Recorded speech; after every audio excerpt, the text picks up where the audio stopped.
Kabanata 316 hanggang 320. Then there are several sub-lists, including forging, mecha design, mecha production, mecha repair. Andan din yung young talent list. Ang listahan ng mga batang talento ay tinatawag na listahan ng reserba ng listahan ng hangin at ulap. Ang sinumang maaaring nasa listahan ng mga batang henyo, hanggat walang aksidente, ay halos maging isang pag-iral sa listahan sa hinaharap. Ang mga kinakailangan ng juvenile billboard ay nasa ilalim ng edad na 18. Ang pagsusuri ay dapat gawin mula sa maraming pananaw tulad ng talento, lakas, subprofesyonal, at antas ng kapangyarihan ng kaluluwa. Mayroon lamang 30 mga lugar sa kabuuan. Sa kanila, karamihan sa kanila ay nasa aming Shrek Academy. At mayroong 7 taong wala pang 15 taong gulang sa listahan. Immortal Shu Yucheng, ika-19 na pwesto sa listahan ng mga batang talento. At ito ang nagpakulong kay Luo Guixing sa ika-17 pwesto. Ang bisnake na si Xing Yiren ay nakabitin sa dulo na nasa ika-30 na pwesto. Ito talaga ang unang pagkakataon na nalaman ni Tang Wulan ang tungkol sa pagkakaroon ng listahang ito. Gumalaw siya sa kanyang puso. Tinanong niya, Brother Yang, napakalakas mo, dapat kabilang ka sa 7. Sa tingin ko mas magaling ka pa riyan. Malakas si Xing Yiren. Ngumiti si Yang Yansaya, halos wala ako sa listahan. Ako ay nireranggo sa ika-27. Tinawag ako ng lahat na Dark Bear. Maitim na oso. Lihim na ngumiti si Tang Wulan sa kanyang puso, isa talaga itong maitim na oso. Maislan sa isip, pero magaling din magtago ng sarili. Sa totoo lang, hindi absolute ang rangkang. Hindi ganoon kalaki ang lakas ng lahat. Kita mo, si Shu Yucheng ang pinakamataas, pero hindi kasing ganda ng third ring na Luo Guixing ang rangkang. Isa itong comprehensive assessment. Ang pinakamataas na rangkang sa klase natin ay hindi dapat si Luo Guixing. Ang mga wala pang 15 taong gulang ay nasa listahan ng mga batang talento, at ang isa sa kanila, parang nasa top class din sila. Ika-9. Talagang nagulat si Tang Wulan ngayon. Ang Luo Guixing na iyon ay isang special element attribute, at hindi siya ang pinakamataas na ranggo sa klase. Mataimtim na tumanggo si Yang Yansaya, ang mga mag-aaral sa aming klase ay sinasabing ang pinakamalakas na klase ng freshman sa outer faculty ng Shrek Academy sa loob ng 100 taon. Hindi madali para sa pangkalahatang klase ng freshman na magkaroon ng 2 o 3 tao sa listahan ng mga talento ng kabataan. Mayroong 7 tao sa klase, at 2 sa kanila ay wala pa sa aming baitang. Sila ay mga estudyante sa ika-2 taon na tinatawag na si Wu. Si Wu ay hindi kailanman may pinakamalakas na tao sa aming listahan. Si Wu ay hindi kailanman nakitang malakas. Ito, mula sa Xingluo City. Ang ika-4 na singsing, ngunit hindi ang 4 na taong gulang na 4 na singsing. Sinasabi na ang 4 na mga singsing na espiritu ay pinarangalan bilang isang henyo na hindi pa ipinanganak sa loob ng isang siglo all-rounder. Ito ay halos kapareho sa iyo, hindi ba't ikaw ay nasa level 4 din? Tumingin si Guyu sa titig ni Tang Wulan na medyo kakaiba. Medyo hindi siya nasisiyahan na sina Tang Wulan at si Yang Yansaya ay piniling kumilos ng magkasama, lalo na si Tang Wulan ay pinananatiling napakababa ng kanyang poster. Ngunit ngayon tila tama si Tang Wulan. Hindi bababasa, sila sa pangkalahatan ay may mas malawak na pag-unawa sa mga freshman mula sa Yang Yansaya. At least alam mo kung sino ang 5 pinakamalakas na freshman. May mga palayaw ba si Wu si Duo? Tanong ni Tang Wulan. Ang ilan sa mga kakayahan ng kalaban ay maaaring matutunan mula sa palayaw. Nether. Ito ang palayaw ni Wu si Duo. Maganda daw siyang babae, pero ito ang tawag sa palayaw na ito. Hindi ko alam kung ano ang kakayahan niya. Nether Dancing Sutla, ikinulong si Luo Guixing, Immortal Shu Yucheng, Dark Bear na si Yang Yansaya, at isang berdeng ahas na si Xing Yiren na naalis na. Ang 5 ito ang pinakamalakas na 5 sa klase ng freshman, na lahat ay nasa listahan ng mga batang talento. Tumingin si Tang Wulan kay Guyu, kumbinsido siya na kung ipakita ni Guyu ang lahat ng kanyang kakayahan, tiyak na mapapabilang siya sa listahan ng mga batang henyo, at tiyak na hindi mababa ang rangkang. Sinulyapan siya ni Guyubei, ngunit isang bakas ng pagmamalaki at pakikidigma ang sumilay sa kanyang mga mata. Hinangaan ni Tang Wulan sa kanyang puso si Shrek, ito ang Shrek Academy. Bawat estudyante sa paligid ko ay mas matalino kaysa sa sarili ko. Ang ganitong uri ng dibisyon, pagpapasigla lamang ay sapat na upang gawin ang iyong sarili na magtrabaho ng mas mahirap. Gusto niya ang ganitong pakiramdam. Siyempre gusto niyang gawin ito bilang monitor, ngunit walang espesyal na ganap. Sana ay maramdaman pa niya ang lakas ng kanyang mga kaklase sa kompetisyong ito. Nagkaroon ng mga nadagdag ngayon, at ang tunay na kompetisyon ay maaaring nagsimula na ngayon. Matapos ganap na mawala ang koponan ni Luo Guixing, muling bumangon si Yang Yansaya at dinala sina Tang Wulan at Guyu patungo sa kabilang direksyon. Kalahating oras na ang lumipas mula nang magsimula ang laro. Sa sandaling ito, isang malakas na boses ang biglang nagmula sa langit. Sa kasalukuyan ay may 48 kalahok ang natitira. Ang lupain ay lumiit ng 50%. Ang boses ay tila si Shen Yi, pinalaki ng maraming beses. Ang boses na ito ay umaalingaw-ngaw pa rin sa aking mga tainga, at ang eksena sa aking harapan ay biglang nagbago, at ang lahat ay nasira. Nang muling lumino ang sumunod na sandali ay nasa ibang lugar na sila. Bawasan ang lupain sa kalahating oras. Hindi sinasadyang hinawakan ni Tang Wulan si Guyu nang magbago ang lupain. Sa sandaling naging malinaw muli ang lahat, kitang-kita ni Tang Wulan na mayroong isang grupo ng mga tao sa kanyang harapan. Nasa harapan pa rin niya si Yang Nyansaya, ngunit sa kislap ng liwanag at anino, mga 30 metro ang layo sa harap nila, ang koponan ng Luo Guixing ang sadyang iniiwasan nila noon. Hindi lang iyon, may isang babaeng estudyante sa kaliwa sa harap at 2 lalaking estudyante sa harap sa kanan. Sa maliit na lugar na ito, kasing dami ng 1 sa kanila ang lumitaw ng sabay-sabay. Ito. Ang unang nag-react ay si Luo Guixing. Sumigaw siya, linisin ang larangan ng digmaan. Sa kanyang koponan, ang binata na may kalasag sa kanyang harapan ay direktang sumugod sa 2 binata na pinakamalapit sa kanila. Pagkagalaw niya, sabay-sabay na gumalaw ang 7-man squad. Napakabilis at uniforme. Tatakbo ba tayo? Tanong ni Tang Wulan kay Yang Nyansaya. Ikanaway ni Yang Nyansaya ang kanyang kamay, hindi na kailangang tumakbo. Magandang pagkakataon. Habang nagsasalita, bigla siyang humakbang patungo sa babaeng estudyante sa kaliwang harapan. Napansin ni Tang Wulan na ang babaeng estudyanteng ito ay payat at matangkad, na may mahabang kayumanggi pulang buhok na nababalot ng malalaking alon sa likod niya, ang kanyang balat ay maputi at ang kanyang mga mata ay malaki. Napakaganda ng hitsura, malamig ang ugali, may pakiramdam na hindi dapat pumasok ang mga estranghero. Nang makita si Yang Nyansaya, Tang Wulan at Guyu na 3 tao na tumatakbo palapit sa kanya, hindi niya sinasadyang umatras. Sama-samang pakikitungo sa koponan ng Luo Guixing. Nang wala pang 20 metro ang layo ng babae, biglang sumigaw si Yang Nyansaya. Saglit na natigilan ang dalagang estudyante, bahagyang naningkit ang mga mata, na parabang tinitimbang niya ang kalamangan at kahinaan. Okay. Ang kanyang boses ay kaaya-aya, bahagyang malambot. Pagkatapos ay lumingon siya at tumingin sa direksyon ni Luo Guixing at ng iba pa. Maghanda sa pakikipaglaban. Sumigaw si Yang Nyansaya kina Tang Wulan at Guyu sa malalim na boses. Kasabay nito ang pagsigaw niya, ang kanyang katawan ay agad na namamaga, at ang kanyang martial spirit ay nailabas na. Ang maitim na ginintuang buhok ang ginamit, tumangkad ang katawan, at humakbang pasulong. 2 purple spirit ring ang bumangon sa ilalim ng mga paa ni Tang Wulan, at si Lan Yingkou ay lumabas, kasunod ni Yang Nyansaya. Nasa tabi niya si Guyu. Isang bilog ng saya na ilaw ang lumiwanag, na bumagsak sa Tang Wulan at Yang Nyansaya ayon sa pagkakasunod-sunod, na nagpapagaan sa katawan ng dalawa. Nagulat si Yang Nyansaya, wind attribute. Bigla na lang siyang tumunog sa oras na ito. Minsang sinabi ni Tang Wulan na maaaring magbigay ng tulong si Guyu. Ginamit niya ang kakayahan ng elemento ng yelo noon, ngunit ngayon ay mayroong elemento ng hangin. Kambal ba itong martial soul?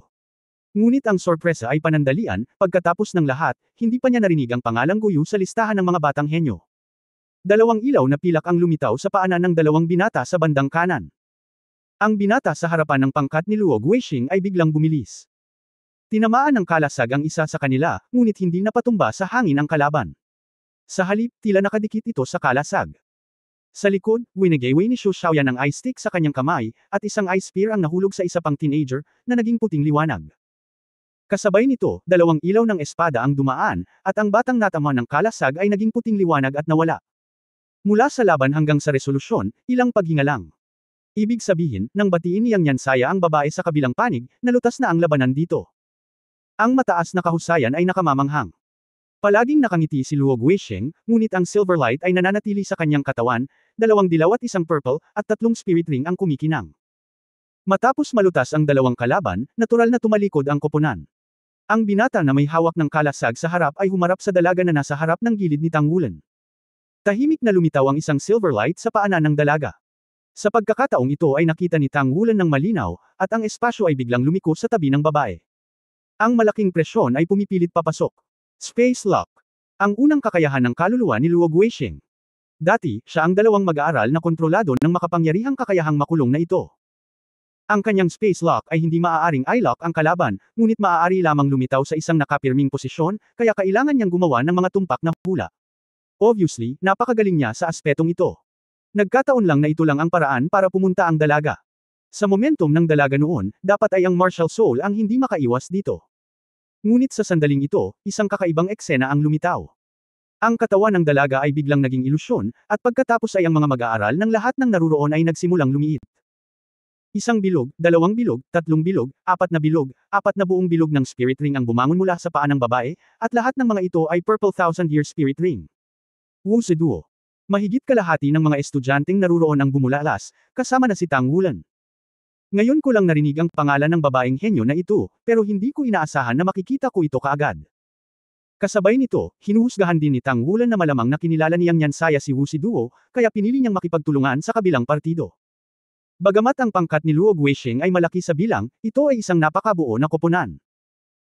Gayunpaman, ang isang 4-ring all-year-round spirit ring, si Nether Wu Ziduo, ay nirerango sa ika-9 sa listahan ng batang henyo, kasama ang kanyang ika-27 niranggong Dark Bear, ay maaaring walang pagkakataon. Ang mga master ng kaluluwa ay may parehong antas, ngunit ang kanilang mga lakas ay ibang-iba pa rin. Kung malulutas ang koponan ng Luo Guixing, na siyang pinakamapanganib, tiyak na ito ay isang bihirang magandang pagkakataon. Kasabay nito, maaari ka ring makipag-ugnayan kay Wu Ziduo. Hindi naman masama na pinili niyang Nyansaya ang timing. Tila walang buto ang katawan ni Wu Ziduo. Sa isang bahagyang twist sa hangin, ang kanyang buong pagkatao ay naging ilusyon sa isang iglap. Sa kanyang katawan, mayroon ding madilim na aura, ngunit hindi katulad ng kadiliman ni Immortal Shu Yucheng, ang aura sa kanyang katawan ay mas magaan at mas kakaiba. Habang kumikislap ang kanyang figure, biglang tumaas ang kanyang bilis, at nakarating siya sa harap ng pangkat ni Luo Guixing na parang kidlat sa isang kisap mata. Hindi ito ang unang pagkakataon na nakipagtulungan ang karamihan sa pangkat ni Luo Guixing. Ang binata na may hawak ng kalasag ay mukhang napakalmado, at ang ikatlong singsing ng espiritu sa kanyang katawan ay halos agad na naiilawan. Isang kakaibang eksena ang lumitaw. Si Wu Ziduo, na tumama kay Luo Guixing ng napakabilis, ay tila naakit ng isang bagay. Sa panahon ng pagsingil, biglang nagbago ng direksyon ang tao at direktang sumugod sa batang may hawak na kalasag. 1000-year spirit ring skills, fraction. Maaakit agad ang isang kalaban na sumugod sa kanya. Ang tagal ay hanggang 10 segundo. Para sa mga master ng espiritu ng digmaang uri ng depensa, ito ay isang kasanayang lumalaban sa Diyos. Walang madaling makapasok sa Shrek Academy. Ang lahat ay nangyari sa Electric Light Flint, at ang pagbabago ng direksyon ni Wu Ziduo ay dumating sa kanya sa susunod na sandali ng paghila. Dang! May malutong na tunog. Isang eksenang ikinagulat ng lahat ang lumitaw. Ang mga master ng espiritu ng uri ng depensa at uri ng kontrol ay may ilang mga kakayahan sa pagpigil laban sa mga master ng kaluluwa ng uri ng pag-atake. Pero ang eksenang nauna sa kanya ang dahilan kung bakit kailangang ibuka ng mga tao ang kanilang mga bibig. Nang magkabanggaan ang magkabilang panig, nagbago ang mukha ng binata na may hawak ng kalasag. Gamit ang isang kalasag, siya ay nataman at lumipad sa isang iglap. Ang unang singsing ng espiritu sa katawan ni Wu Ziduo ay nagtagpo, at ang pangalawang singsing na espiritu ay lumiwanag ilang sandali pagkatapos. Siya ay bumangon na parang civet, na may hindi mabilang na mga anino ng kuko na nagniningning, na sumasakop sa buong koponan ni Luo Guixing. Gamit ang sariling lakas, pilitin ang pangkat ng kalaban. Ito ang lakas ni Wu Ziduo, isang henyong babae mula sa unang taong klase ng panlabas na patio ng Shrek Academy. Sa dalawang koponan, ang maliksi na uri ng pag-atake ng mga Spirit War Masters na sumugod sa kanya ay maaari lamang magmadaling iwagayway ang kanilang matatalas na talim upang labanan ang mga anino ng kuko. Gayunpaman, ang pagkakaiba sa antas ng paglilinang ay nagbigay daan kay Wu Ziduo na gumanap ng husto sa sandaling ito. Nagkaroon ng malaking agwat sa pagitan ng pang-apat na ring at pangatlong ring sa espiritong kapangyarihan, at ang dalawang maliksi na uri ng pag-atake ng mga War Spirit Masters ay bumulwak ng dugo at halos sabay na umatras. Tumambad si Luo Guixing mula sa likuran. Ngunit sa sandaling ito, isang parang puyo ng tubig na pilak na ilaw ang biglang namukadkad sa harap ni Wu Ziduo, at ang natitirang mga anino ng kuko ni Wu Ziduo ay tila nilamon sa isang iglap, na wala sa pilak na liwanag. Kasabay nito, ang kanyang katawan sa himpapawid, ang kanyang katawan ay tila nahulog din ng hindi mapigilan patungo sa pilak na puyo ng tubig. Ngumuso si Wu Ziduo, at ang kanyang katawan ay naging mas ilusyon. Kasabay nito, biglang pumutok ang tila transparent niyang katawan sa hindi maipaliwanag na talas. Sa kanyang mga kamay na nakatiklop sa itaas ng kanyang ulo, isang malaking itim na talim ng liwanag ang lumitaw ng wala saan. Bumababa mula sa langit na may kakaibang texture, tahasang nilaslas sa silver vortex. Boom! Natigil ang puyo ng tubig, at napunit din ang black light blade. Bumantong hininga si Luo Guixing at umatras ng 2 hakbang, ngunit sa sandaling ito, lumiwanag ang mga puting ilaw mula sa kanyang likuran, bumagsak sa kanya at sa 2 master spirit master ng digmaang tipong sensitibo sa shock. Ang tatlong paghinga ay nakabawi ng ilang puntos sa parehong oras, at sa di kalayuan, isang puwersa ng traksayon ang muling bumagsak kay Wu Ziduo. Mabilis ding bumalik ang binata na may hawak na kalasag. Ito ang lakas ng team.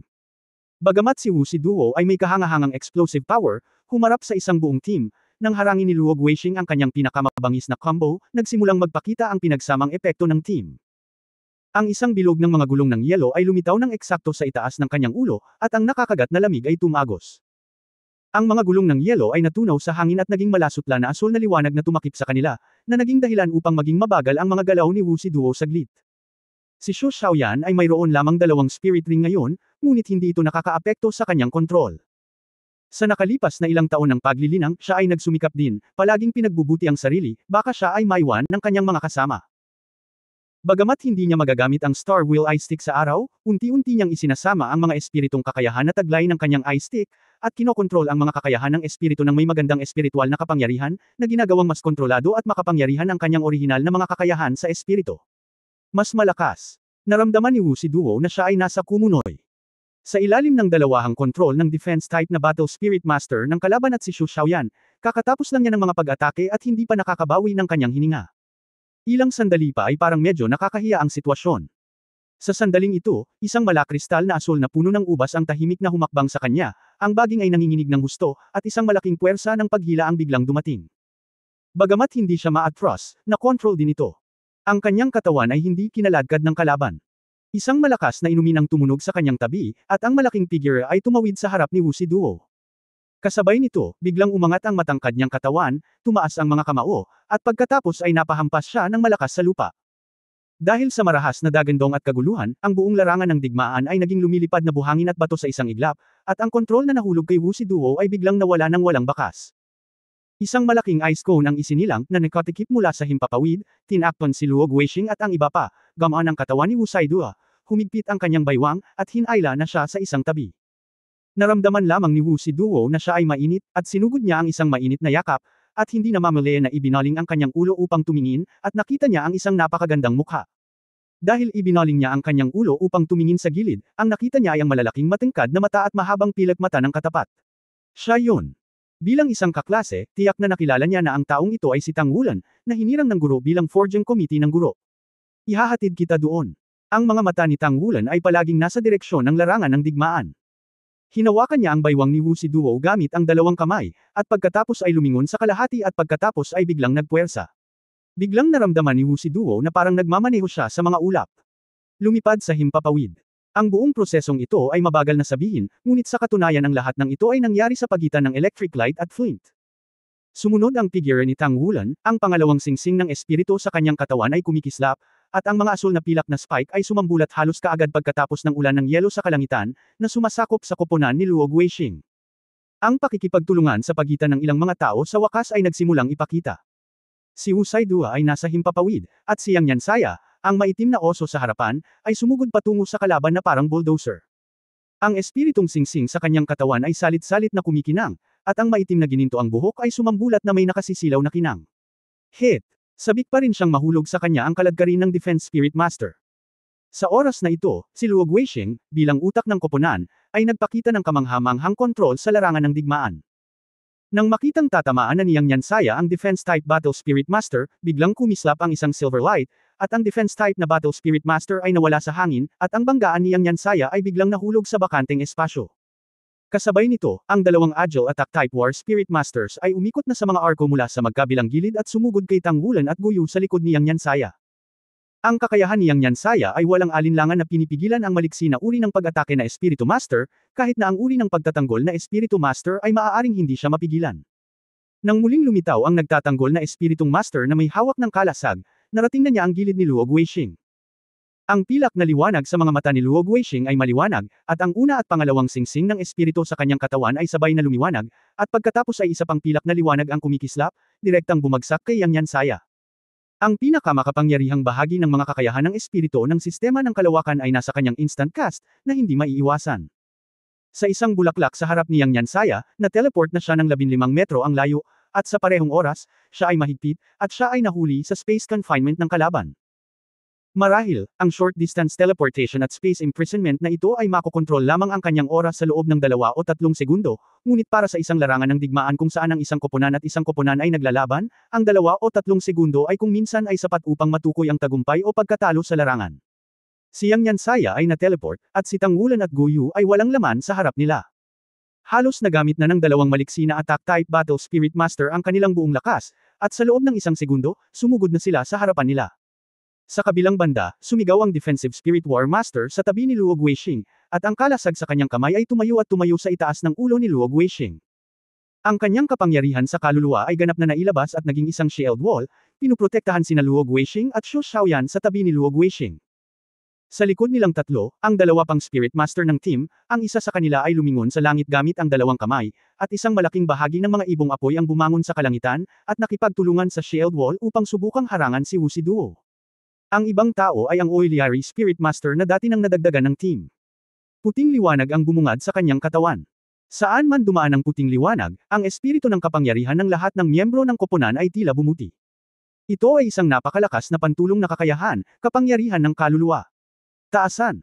Bukod dito, ito ay isang proporsyonal na pagtaas.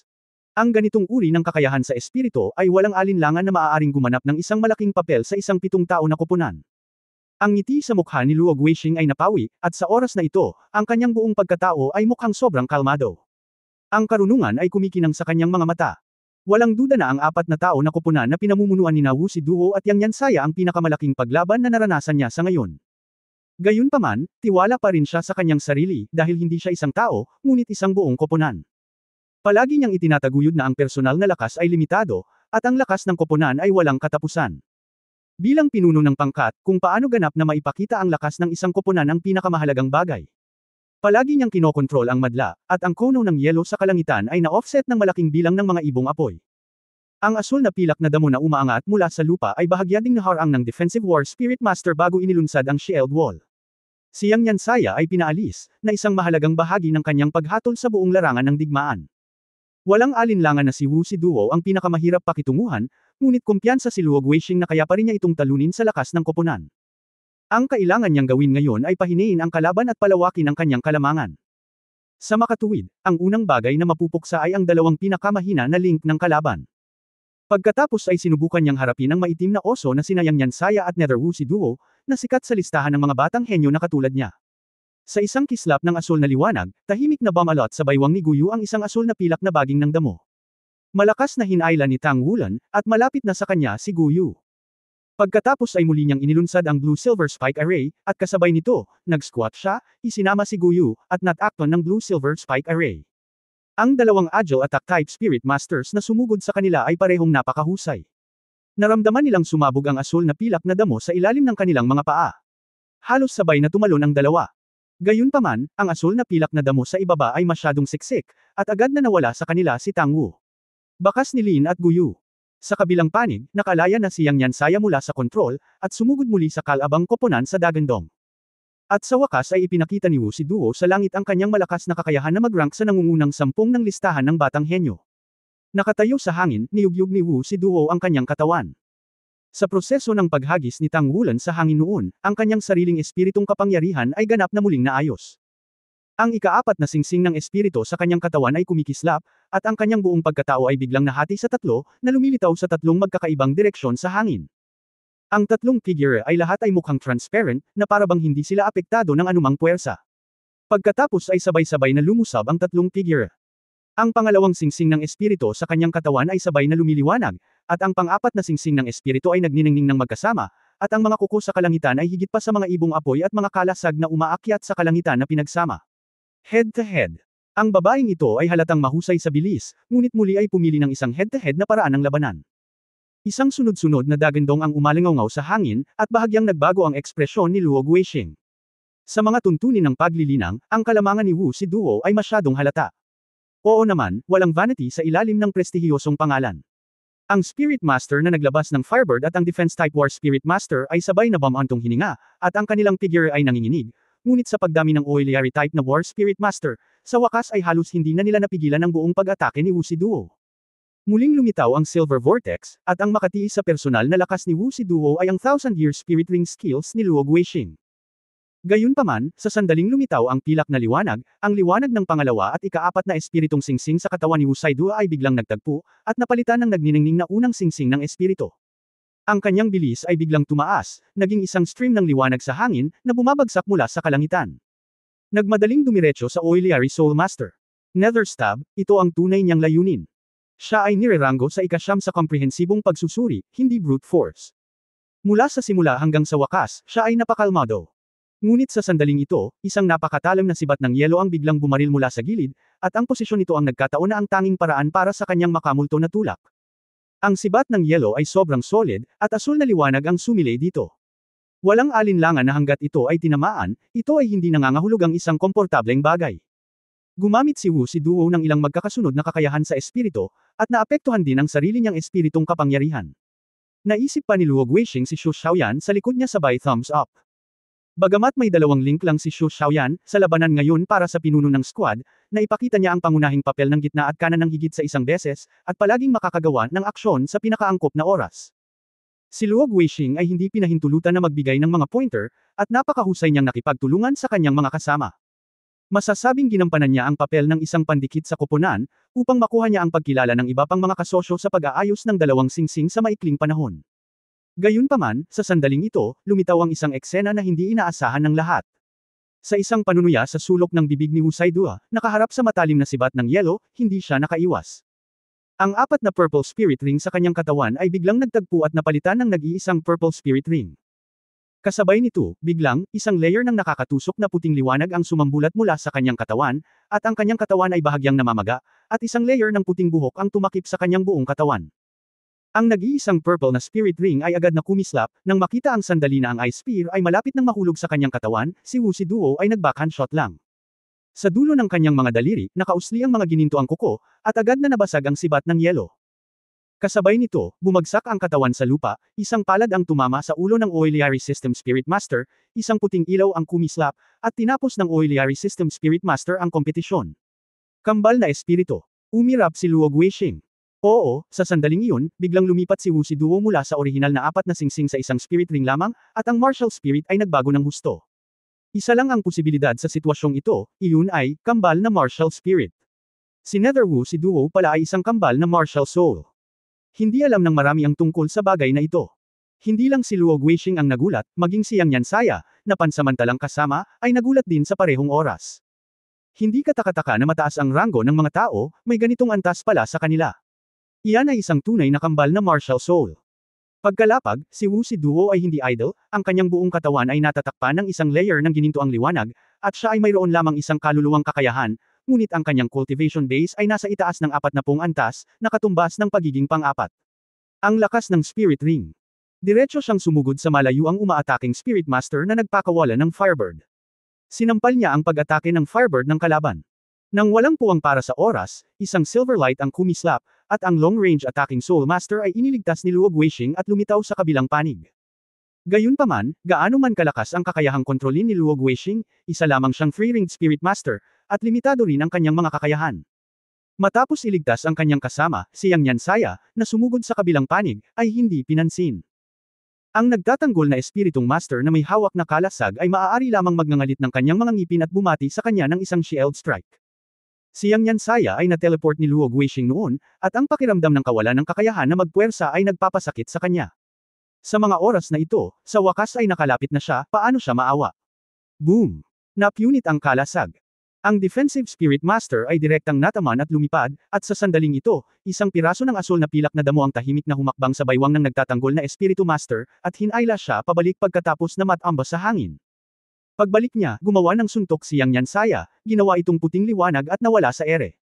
Sa gulat na pagbabalik tanaw, biglang nakita ni Yang Yansaya na si Tang Wulan at Guyu ay nasa likuran na niya, ngunit ang dalawang sensitibong uri ng pag-atake na Spirit War Masters na kabilang sa pangkat ni Luo Guixing ay nawala. Pinatay ba nila ang dalawa? Si Yang Yansaya ay puno ng pagtataka. Si Tang Wulan ay isa lamang 2-ring control type na Spirit Master, kaya ba niyang kontrolin ang dalawang 3-ring agile attack type na Soul Masters? Ito ang Shrek Academy. Walang mahina ang lakas. Ito ba ang kapangyarihan ni Guyu? Gayunpaman, sa maigting na sandaling ito, maaari lamang siyang magkaroon ng ganoong pag-iisip. Kung tutusin, lahat ay kasama pa rin sa ngayon. Dalawang miyembro ng team ang sunod-sunod na napatay, at dalawang Agile Attack Type War Spirit Masters ang nawala ng hindi maipaliwanag pagkalapag, ang ekspresyon ni Luo Guixing ay naging mahirap tingnan. Pero hindi pa rin siya sumuko. Isang grupo ng Silver Vortex ang biglang sumambulat na ang kanyang katawan ng sentro. Ang Vortex ay hindi na isang atraksyon sa pagkakataong ito, ngunit isang malakas na spatial repulsion. Kung si Wu Siduo man ang sumugod mula sa likuran, o si Yang Yansaya na sumugod mula sa harapan, lahat sila ay naharang ng nakakasuklam na puwersang ito. Fair na. Ang kanyang katawan ay puno ng silver light, at sa whirlpool, ang kanyang katawan ay nagtago kasama sina Shu Xiaoyan at Firebird Spirit Master, at malapit nang mag-teleport palayo. Ngunit sa sandaling ito, biglang, ang pilak na ilaw sa paligid ng kanyang katawan ay naging hindi maayos, at tila may nag-ambala sa puyo ng kalawakan. Hindi maganda. Ang kapangyarihan ng kalawakan ay kakilakilabot at misteryoso, at ang pinakakinatatakutan ay ang mawalan ng kontrol. Ang pag-iwan sa ibang mga elemento sa labas ng kontrol ay walang iba kundi ang element disorder, hanggat sila ay wala sa kontrol. Ngunit ang space attribute riots, ito ay hindi madaling upang makatakas.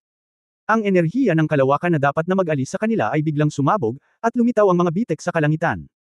Ang nakakatakot na pagbabago bago ng enerhiya ay natakot kay Yang Yansaya at Wu Saidua ay tumalikod din at tumakbo palayo.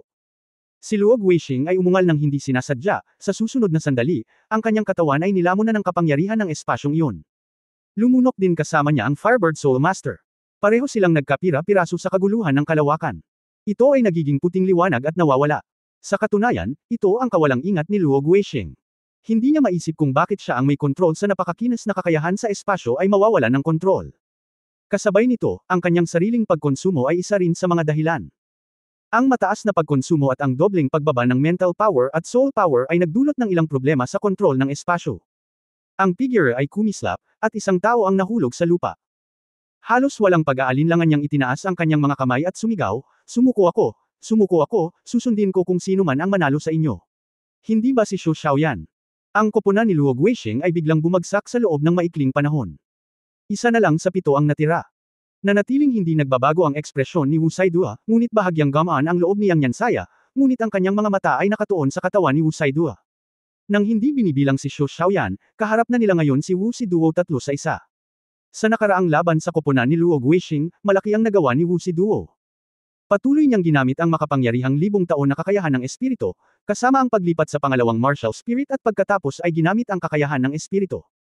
Kahit na ito ang ika-4 na base ng pag-aayos ng singsing, tiyak na hindi maliit ang pagkonsumo, ngayon ang pinakamahusay na oras. Hanggat kaya nitong talunin si Wu Siduo, ang kompetisyon ng pinuno ng squad na ito ay tiyak na tiyak. Tumingin si Wu Saidua kay Yang Yansaya na bahagyang dumilat ang kanyang mga mata.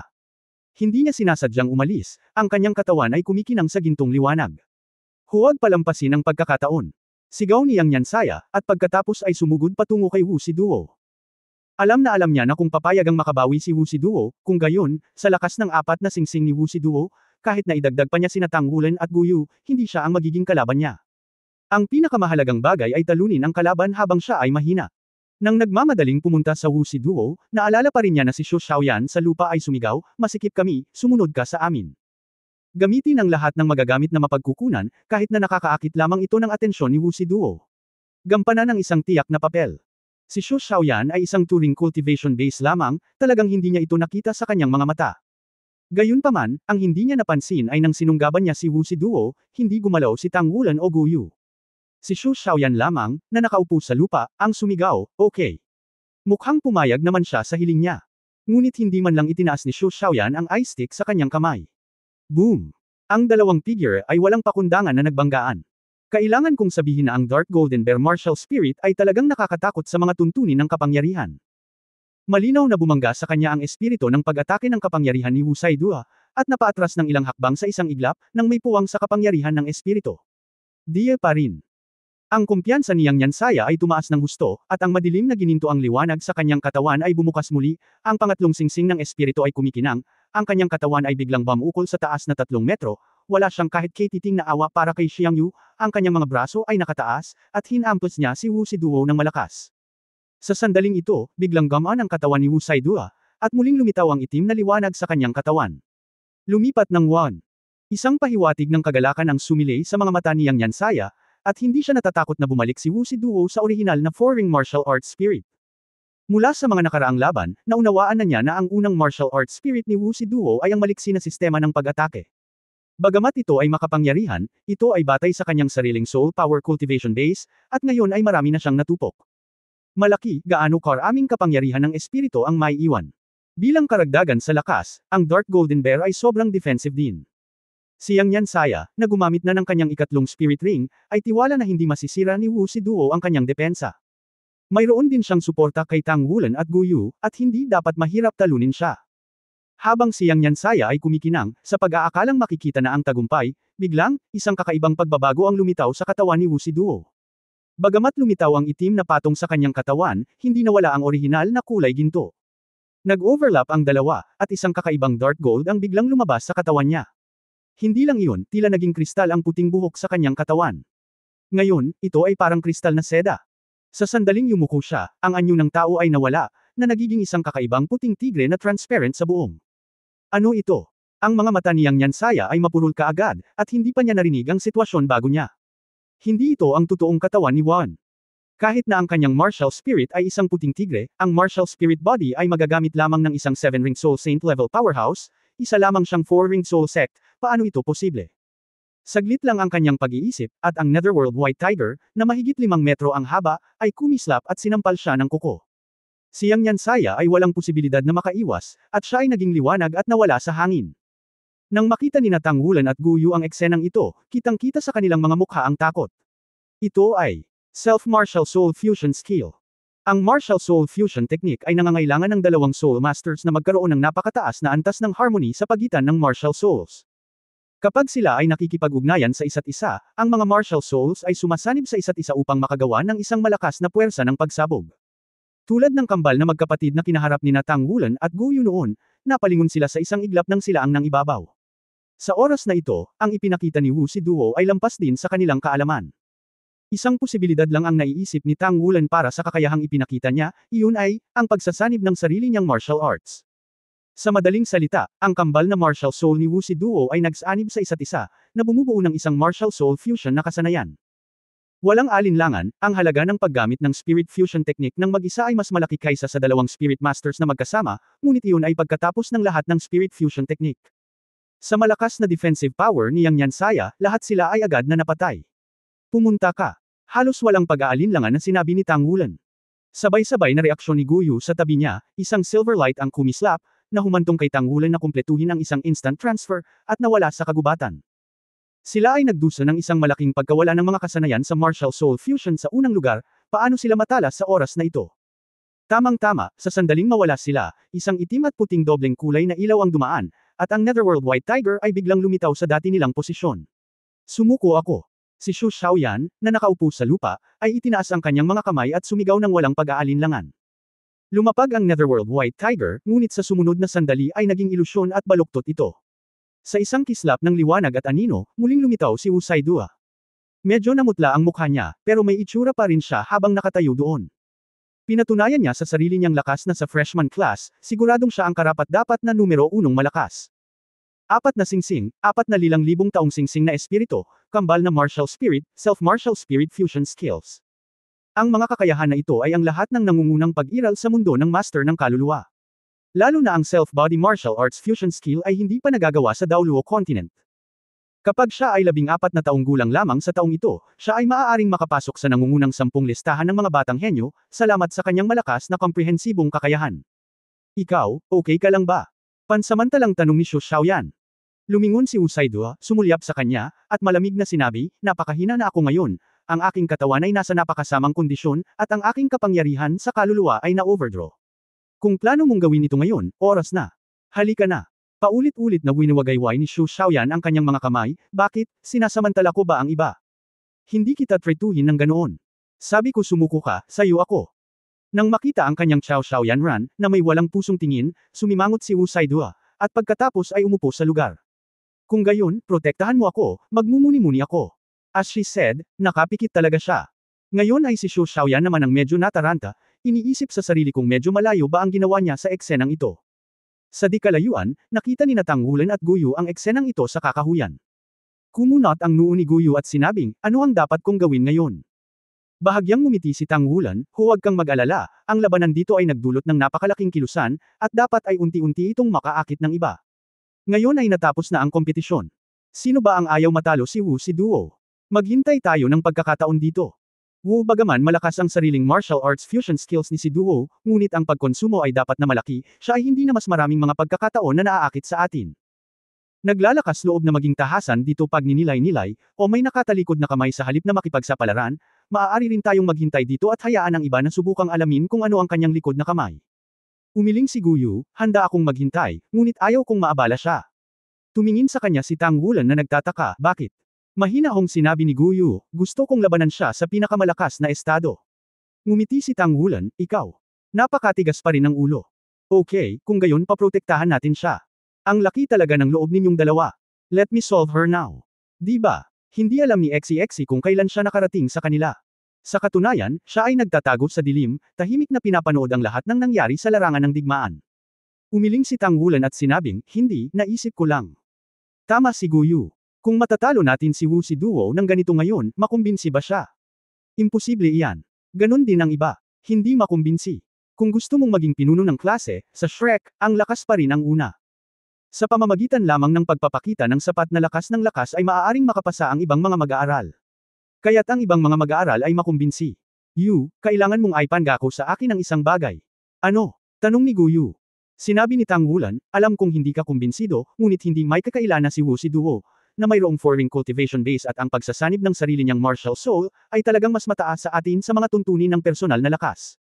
Gusto kong mapagtagumpayan ito. Napakahirap niya, kaya sabay tayong lumaban, okay. Ngumiti si Guyu, hindi lang siya ang kalaban natin, Wulan, mahalaga ba sa iyo ang squad leader? Natigilan si Tang Wulan, bahagyang gumalaw ang kanyang puso, at ngumiti siya, naiintindihan ko. Salamat sa iyong paalala. Sabay-sabay nating harapin. Captain, bakit mo ako ibinukod? Galit na sabi ni Exi. May ibinulong si Tang Wulan sa kanya, iniling ni Exi ang kanyang ulo at nag-isip, at sinabing, it makes sense. Okay, I'm fine. Hey, just remember to compensate me. Kinaikit ni Tang Wulan ang kanyang mga mata, kahit walang ganito, kulang pa ba ako sa iyo? Ang kagubatan ay unti-unting tumahimik, at sa pagtataka ni Tang Wulan, walang ibang nagpakita sa kanya. Ang natitirang 12 tao, ang lupain ay lumiliit. Sa wakas ang laban. Dumating ang boses ni Shen Yi ayon sa schedule, at muling nagbago ang liwanag at anino sa paligid. Kapag naging malinaw na muli ang lahat, sina Tang Wulan, Guyu, Exi, Xu Xiaoyan, at Wu Siduo na nakaupo sa lupa na nagmumuni-muni ay lumitaw lahat sa iisang lugar. Nasa kagubatan pa rin iyon, ngunit tila kakaiba ang lupain sa harapan niya. Napapaligiran ng makakapal na kagubatan, kung nasaan sila, walang mga puno, isang pabilog na lugar na ganap na natatakpan ng asol at pilak na damo. Ang lugar na ito ay 100 metro ang lapad, tulad ng isang malaking singsing. Sa lugar na ito, eksaktong 12 tao. Ang apat ni Tang Wulan at si Wu Saidua ay nasa isang tabi, at may 3 tao sa harap nila sa kaliwa. Ang una, na may hawak na dark magic sickle, ay ang immortal na si Shu Yucheng at ang kanyang 2 kasama. May 4 na tao sa kabila, ngunit hindi masyadong maganda ang sitwasyon ng 4 na taong ito. Nakaramdam ng pagtataka si Tang Wulan. No wonder hindi na nila hinintay na may dumating kanina.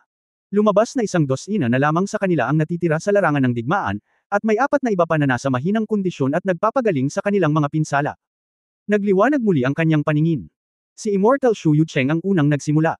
Halos kidlat siya, at dumiretso sa 4 na malubhang nasugatang estudyante sa gilid. Lumipad din ang 2 niyang kasama, at makikitang napanatili ng maayos ang kanilang pisikal na tibay at kapangyarihan ng espiritu. Ang 2 sa kanila ay hindi sumugod sa kanilang 4, ngunit upang takpan si Shu Yucheng mula sa gilid, na nakaharap kay Tang Wulan at sa iba pa. Mayroong kabuuang 101 tao sa unang baitang klase. Hanggang ngayon, 12 na lang ang natitira sa kanila. Ang magsisimula na ay ang panghuling tunggalian. Si Tang Wulan at ang kanyang mga kaibigan ay hindi kumilos, ngunit tahimik na pinanood si Shu Yucheng na sumugod. Halatang walang bitag ang 4 na estudyanteng iyon. Sila talaga ang dulo ng crossbow. Sa ilalim ng ani ng Dark Demon Side, sila ay naging puting liwanag at nawala. 8 tao. Tanging ang huling 8 tao, ang 3 pa, at ang 5 tao mula sa panig ni Tang Wulan ang naiwan. Nanguna si Tang Wulan sa paglalakad palabas, ang kanyang mga mata ay nakatuon sa walang kamatayang si Shu Yucheng. Sa puntong ito ng kompetisyon, hindi na mahalaga ang pagpaplano at pagpaparaya. Hindi palaging kinakailangan na umasa sa karunungan, ang lakas ay palaging ang susi. Paano mo makukumbansi ang publiko kung hindi mo ipapakita ang iyong lakas? Lumingon din si Shu Yucheng, tumingin sa direksyon ni Tang Wulan na may malungkot na mukha, hawak ang Dark Demon Sickle sa isang kamay at dahan-daang itinaas ito, at ang kanyang 2 kasamahan ay naglabas din ng sarili nilang 3 singsing. Nang makita nilang 2 lang ang spirit ring sa katawan ni Tang Wulan, ang mga sulok ng kanilang mga bibig ay hindi maiwasang magpakita ng panunuya. Naglakad si Guyu sa likod ni Tang Wulan, sinundan ni Exi si Tang Wulan, nasa likod niya si Xu Xiaoyan. Walang nagsasalita sa magkabilang panig. Alam ng lahat na ito na ang huling labanan. Tungkol naman sa kalagayan ni Wu Siduo na nakaupo doon sa malayo, hindi alam ni Shu Yucheng. Sa isip niya, isa lang ang pagpipilian niya para talunin ang kalaban. Iniligtas mo ang kapangyarihan ng kaluluwa. Lumingon si Tang Wulan at sinabi kay Gu Yu, Shu Yu Cheng, ibigay mo sa akin. Ang simpleng anim na salita ay nagpakita ng matinding pagtitiwala ni Tang Wulan sa oras na ito. Sa simula pa lang ng kompetisyong ito, nagtitiis na siya, para sa koponan, para sa mga kasosyo, hindi niya ipinakita ang kanyang tunay na lakas. Mula sa simula hanggang sa wakas, nanatili siya sa kanyang pinakamabuting kalagayan. Hindi naman sa ayaw niyang lumaban, gusto rin niyang ipakita ang pinakamalakas niyang lakas, pero hindi niya magawa.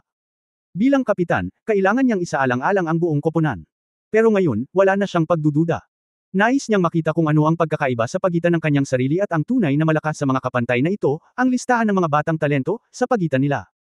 Dahil sa tanong ni Gu Yu, umalis siya sa tungkulin bilang kapitan. Mahalaga ba ang pinuno ng pangkat? Kung ikukumpara sa pagtamasa sa huling mapagpasyang labanan, ano ang bilang? Ang dalawang kulay abong figure ay biglang naging ilusyon, at naglakad-lakad mula sa magkabilang panig ng Shu Yu Cheng. Liang Mingang. Si Shu Yu Cheng ay walang alinlangan na master spirit ng digmaan ng sistema ng pag-atake. Biglang huminto si Gu Yu at hindi na sumunod. Tiningnan niya ang titig ni Tang Wulan ng may kumpiyansa. Oo, wala siyang planong tulungan si Tang Wulan na harapin si Shu Yu Cheng. Ito ang inaasahan ni Tang Wulan. Gusto niyang harapin si Shu Yu Cheng, na 4-ring din tulad ni Wu Si Duo, one-on-one.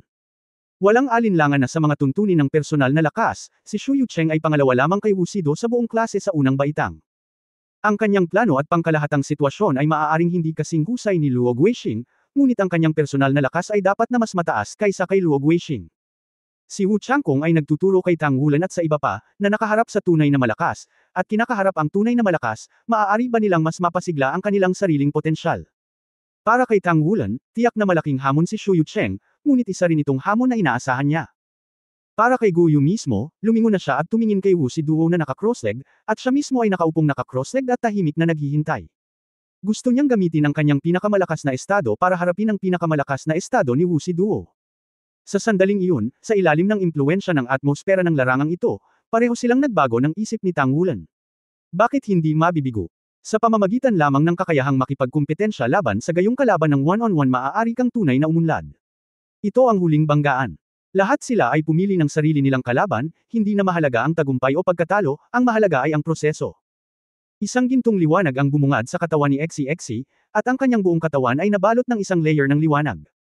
Pagkatapos ay inalog-alog niya ang kanyang katawan, pinaghiwalay ang isang figure, at sumugod sa kulay abong figure sa kabilang panig. Malinaw, ito ay upang magmukhang isang kaaway at dalawa. Itinaas ni Xu Xiaoyan ang eye stick sa kanyang kamay at bahagyang iwinagayway ito. Tila may binubulong siya sa kanyang bibig, ngunit walang kaluluwang kakayahan ang pinakawalan. Ngunit ipinikit niya ang kanyang mga mata, hindi alam kung ano ang kanyang iniisip. Ang kulay abong figure sa kaliwa ay biglang naging solid. Ang kanyang martial spirit ay isang pares ng bakal na tinidor. Ang mga bakal na tinidor ng magkabilang kamay ay madilim na pilak na kinang. Matalas ang harapan, at magaling siyang mag-lock ng iba't ibang armas. Nagtagpo ang mga dobleng krus, na gumawa ng isang marahas na bilog sa hangin. Biglang sumabog ang kulay abong halo at pumunta kay XCXC. Hindi Mingang, ngunit kontrolin. Nagdesisyon kaagad si XCXC. Ang contact sa pagitan ng dalawang panig ay nasa pagitan ng electric light flint. Malapit nang mahulog ang katawan ni XCXC sa kulay abong halo. Biglang kumandat ang buong katawan niya na parang multo. Kakaiba sa labas ng hanay ng halo. Kasabay nito, ang ginintoang liwanag ay kumislap, at ang liwanag na talim ng dragon ay umabot sa gilid ng leeg ng kalaban. Nawala ang kakaibang kaalaman, multo at anino ng Tang sect. Sa kabilang panig, nakaharap din sa kulay abong figure, ang clone ni XCXC ay kumikislap din, na nagpapakita ng isang makamulto na anino, na nakasalikop sa kabilang panig. Pinakinggan niyang mabuti ang pamumuna ni Kai noong araw na iyon. Gamit ang Light Dragon Clone at Shadow Dragon Clone, maaari niyang paghiwalayin ang 6 na figure sa parehong oras, at kahit na atakihin ang 6 na target sa parehong oras. Gayunpaman, hindi niya makokontrol ang bawat figure ng paisa-isa. Ito ay isang tanong ng antas ng paglilinang, at ito rin ay isang tanong ng lakas ng pag-iisip. Ang ganitong uri ng 6 na avatar ay talagang makapangyarihan. Matapos marinig ang sinabi ni Kai Lao noong araw na iyon, pinag-isipang mabuti ni XCXC ang isyong ito. Pagkatapos ay sinubukan niya, at nalaman niya na sa kanyang kasalukuyang lakas, ang pagkontrol sa dalawang figure sa parehong oras ay ang limitasyon. Lalo na kapag anino ng multo ang ginagamit. At ang pagkontrol ng dalawang figure sa parehong oras upang may sigawa ang mga makamulto na anino, ito ay parang isang braso at isang daliri, at kapag ang puso ay nahahati sa dalawang gamit, ito ay mabuti pa para sa kanyang espiritual na kapangyarihan. Ito ang unang pagkakataon na ipinakita niya ito. Dalawang clone ang ginamit para paghiwalayin ang kanilang mga puso. Gumamit lang sila ng Light Dragon Blade, kahit na ang soul skills, at buong puso niyang kinokontrol ang kanyang katawan habang gumagamit ng mga anino ng multo para saluhin ang kanyang kalaban. Huwag maghanap ng merito, ngunit huwag maghanap ng mga demerits, hasain ang iyong sarili sa pamamagitan ng dalawang malalakas na kalaban. Ang dalawang mukhang gray na figure ay talagang control-type Spirit Masters. Naisip nila na kaya nilang talunin ang mga agile attack-type Spirit Masters sa pamamagitan ng paggamit ng kanilang mga clone para harapin ang maliksi na attack-type na Spirit Masters. Kalaban. Pero who knows, hindi lang sobrang bilis ng kalaban, pati na rin sa sobrang tricky footwork, saglit lang, nalilibyugan talaga siya ng kalaban. Hindi makalabas. Nang makita si Tang Wulan na naglalakad palapit sa kanya, tumayo si Shu Yucheng. Walang ekspresyon sa kanyang mukha, malamig, na para bang nawalan siya ng hininga. Ang maputlang mukha ay naglabas ng lamig, at ang maitim na magic sickle sa kanyang kamay ay umaalon sa mahinang itim na agos ng hangin. Ang asol na pilak na damo ay lumabas mula sa ilalim ng kanyang mga paa kasama ang mga hakbang ni Tang Wulan, na kumakalat sa lahat ng direksyon, na parang extension ng kanyang katawan. Ang ginintoang disk ng maliit na ahas ay nakapulupot sa kanyang braso, at isang pares ng mga gintong mata ang nakatitig kay Shu Yucheng. Sa patuloy na ebolusyon, si Jin Guang ay mukhang wala na ang pakiramdam ng may sira na produkto ng taon. Ang buong katawan ay natatakpan ng ginintoang kaliskis, ang buong katawan ay kristal, at ang mga mata ay medyo maliksi. Nang ang distansya sa pagitan nilang dalawa ay pinaikli sa loob ng 10 metro, lumipat si Tang Wulan. Ang asol na pilak na damo ay sumabog na parang isang asol na sawa, nagkukumpulan at dumiretso sa Shu Yucheng para sumugod, siya mismo ang gumamit ng kanyang mga paa para sumugod patungo sa kalaban. Bahagyang naningkit ang mga mata ni Shu Yucheng, at ang karit ng Dark Devil ay tahimik na dumula sa kanyang harapan, isang itim na halo na umaalingaw-ngaw, humahampas patungo sa asol na pilak na mga baging ng damo. Ang asol na pilak na damo ay tila nabuhay, mabilis na nagbabago, at biglang kumapit sa lupa, iniiwasan ang pag-render ng itim na halo. Ang halo ay nasa harap mismo ni Tang Wulan, at kung makikinig siyang mabuti, maririnig niya na may malinaw na tunog ng chi-chi sa hangin. Hindi umiwas si Tang Wulan, at bigla itong hinawakan ng kanyang kanang kamay. Lumiwanag ang ginintoang liwanag, lumitaw ang mga ginintoang kuko, kumislap ang ginintoang liwanag, bumangga sa matalim na itim na halo. Ang itim na halo ay agad na napunit ng isang puwang at bumagsak sa hangin. Lumabas si Tang Wulan sa isang hakbang, at ang tao ay tumalon na at direktang hinampas si Shu Yucheng. Ang asol na pilak na damo sa lupa ay nagulo rin, na pinagdugtong si Shu Yucheng, ang unang kakayahan ng kaluluwa ay naisaaktibo. Sa wakas ay lumipat si Shu Yucheng. Ang kanyang katawan ay tumalon na parang kidlat at biglang nag-volley sa langit. Ang dark magic sickle sa kanyang kamay ay naging mga multo sa hangin. Sa isang iglap, parang hindi mabilang na itim na sinag ng liwanag ang sumabog na nakasentro sa kanyang katawan. Ang asol na pilak na damo ay tahimik na naputol sa hangin, at ang nakakalat na itim na liwanag ay biglang namuo at gamulong patungo sa katawan ni Tang Wulan. Malaking pressure ang nagmula sa lahat ng direksyon. Ang Dark Demon Side ay kilala sa lakas ng pag-atake nito. Kapag nataman ito, may isip ang resulta. Ngunit hindi maka-address si Tang Wulan. Sa ilang mga obserbasyon kay Shu Yucheng, natuklasan niya na ang estilo ng pakikipaglaban ni Shu Yucheng ang pinakamahalaga sa kanyang aura. Sa sandaling pinigilan niya ang kanyang aura, wala nang posibilidad na gustong bumalik. Kaya hindi siya maaaring umatras. Sumigaw si Tang Wulan, at ang dalawang purple spirit ring sa kanyang katawan ay biglang lumabo, at lumitaw ang isang bilog ng golden spirit ring. Ang mabangis na dagandong ng dragon ay tumunog, at ang kanyang buong katawan ay napuno ng isang suso ng matibay na ginto, ang mga kuko ng gintong dragon, at ang mga kaliskis ng gintong dragon ay naging makikinang na ginto. Sa sandaling iyon, maging ang liwanag sa katawan ni Xiao Jinguang ay naging malakas. Katawan ng gintong dragon. Gamit ang kanyang mga kamay sa isang marahas na bilog sa kanyang katawan, ang sariling enerhiya at dugo ni Tang Wulan ay sumabog sa isang iglap. Sa isang iglap, siya ay parang isang maliit na araw na namumukadkad sa kalangitan na may nakasisilaw na kinang, at ang mga itim na sinag ng liwanag ay tila nakatagpo ng isang gintong puyo ng tubig. Biglang naging pangit, at nalihis mula sa orihinal na tilapon na hinihimok ng kanyang nakapalibot na mga kamay. Ang natatanging pag-aaral ng Tang Sect, kontrolin ang crane at makuha ang dragon. Kasabay nito, ang lilang liwanag ay agad na pumutok sa mga mata ni Tang Wulan. Habang nasa himpapawid, nakataas na ang karit ng Dark Devil, at si Shu Yucheng, na naging malaking itim na liwanag at anino, ay tumingik. Ang ikatlong singsing ng espiritu na nagniningning na ay biglang lumabo, at ang kanyang mga kasanayan sa espiritu ay nagambala.